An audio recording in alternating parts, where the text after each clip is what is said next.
السلام عليكم ورحمة الله وبركاته.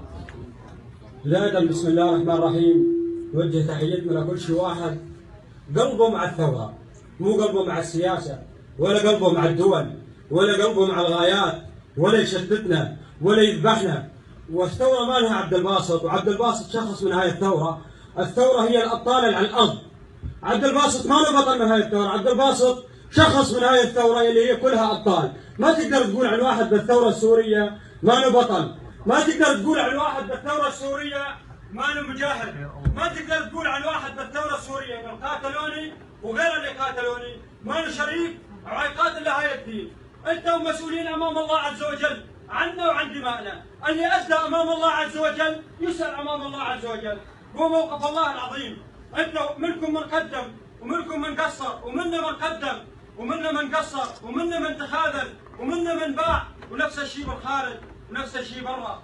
بس أذكركم، أذكر السوريين وأذكر الشباب اللي على الأرض أنه أنا لساتني بالثورة، وأنا ابن حمص، وإذا طلعت على آخر الدنيا حمص بقلبي ما تطلع من قلبي.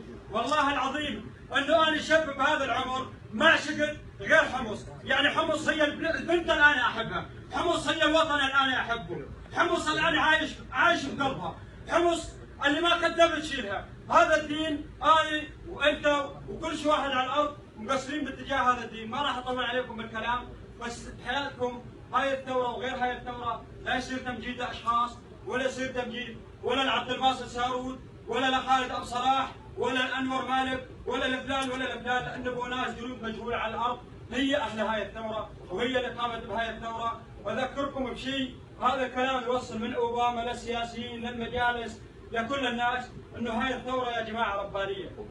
هاي الثورة لو إن نحن قاعدين وقاعد معنا 19 دولة و19,000 عالم و19,000 مليون سياسي قاعد يخططون ليقومون هاي الثورة يفشلون ما انتم معهم. هاي الثورة، هاي الثورة ربانية. الله سبحانه وتعالى قام بها، قام بهاي الدولة، قام بهاي الثورة لهاي الناس لهذا الشعب. نحن أهل أرض الشام، نحن بعمرنا ما شلنا صحوات، ولا بعمرنا نكون مرتدين، ولا بعمرنا نكون خوارج. نحن أهل أرض الشام. الله سبحانه وتعالى بارك في الشام وأهله. يعني هذا الكلام الثورة ربانية ومنتصرة ومستمرة، وبإذن الله منتصرة إذا تجي كل الدول وكل السياسات وكل التحالف وكل طيران العالم وكل من يخذلها. اللي عنده شك 1% انه هاي الناس تتغلب على قدرة الله عز وجل فلا يقعد ولا يحكي بالثورة ابدا. انا افتخر بهاي الجلسة بوجودكم، بوجود الشرفاء وبوجود الجميع، واعتذر من اهل السوريين لانه انا مقصر معاهم وانا طلعت بعيد عنهم، بس والله ما خرجت الا لاسباب، والله سبحانه وتعالى يغفر لي ويغفر الاخوه اللي قاتلوني ويغفر لي على الاخطاء اللي قمت بها، وانهيها بكلام ان شاء الله واجيكم انشوده. انا بدايه الثوره، بدايه انشودتي كانت من هاي الساحه الطيبه، من ساحه المظاهرات في حمص، ساحه الساعه يوم الاعتصام. اذكر المشايخ اللي قاموا مشونا بالثوره ومشونا على هذا الطريق، نرجع نحن وياهم للقلب ونقاهه هاي الايام ونقاهه هاي الثوره ونقائها وطيبها اللي نحن كلياتنا مشينا عليه. وقول لجل عيونك يا حمص،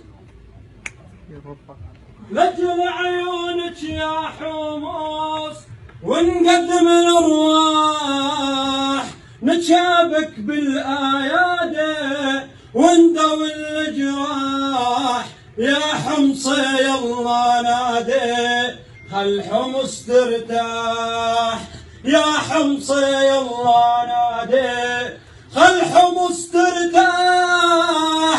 هي كرمالك يا حمص ولن الكفاح، يا النصر يم الشهادة شهادة ونرتاح. يلا يا شباب حمص عالجهاد ارواح.